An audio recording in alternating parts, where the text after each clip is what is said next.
The imperfection of the human mind is that which makes the human race all the more beautiful. The Before. The young boy staggered wearily through the woods. His dark brown hair was tangled, and his gray eyes were heavily shadowed and deep-set from exhaustion. He hadn't slept in days. His clothes were tattered and dirty, covered in dark stains that looked like blood. As the boy staggered onward, an owl hooted, a rodent rustled noisily through the leaves, and far in the distance, a lone wolf howled mournfully. The boy gazed up for a minute and then looked back down at the path that only he could see. The freezing night shrouded everything in a black blanket. The only light, a tiny sliver of moonlight, shone through the trees. The wind hurried through the valley, taking whatever it could carry on its way. Leaves were caught in its fingers as it pulled and pulled at branches, trying to wrench them from the trees. The moon followed the wind at a slower pace, nonchalantly traveling across the sky until it reached the next horizon, where its journey would begin again. As the moon neared the far horizon, the woods began to brighten, very subtly at first. The shadows grew from the encroaching darkness, captivating the land in their eagerness to precede the sunlight. The boy stumbled over brooks and fallen trees. He passed cliffs of unimaginable heights. Every now and then, the lights of a large city could be seen glimmering through the trees.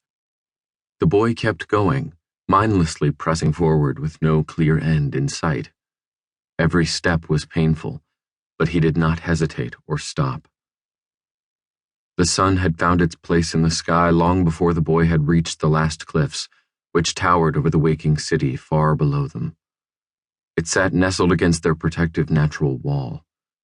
The boy stared at the city longingly.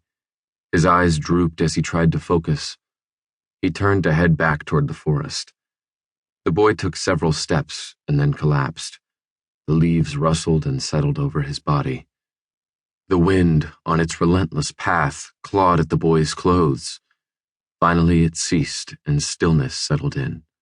Not even the birds stirred as the sun moved gradually across the sky, exactly as the moon had before it, endlessly repeating the age-old pattern.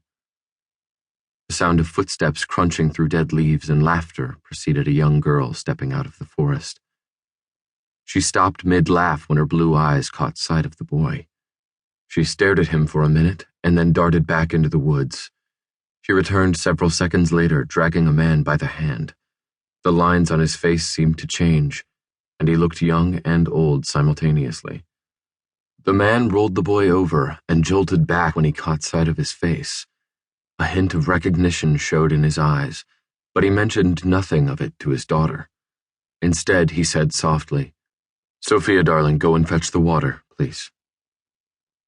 Without hesitation, Sophia nodded and ran off, returning several minutes later grasping a canteen of ice-cold stream water. The man gently took the water from his daughter and tried to force some into the boy's reluctant mouth. He managed to get a few drops in, and at the taste of the cool water on his lips, the boy's eyes shot open. "I am Desmond," said the man. "Are you all right?" "I'm Nate," the boy said in a whisper. "I am so tired." Desmond stood and turned to his daughter. "We'd better get him back to the car. He doesn't look well." "Yes, Dad." Desmond handed his small daughter the water canteen and then carefully lifted the boy into his arms. The two of them made off into the forest, Sophia running to keep pace with her father's much larger strides.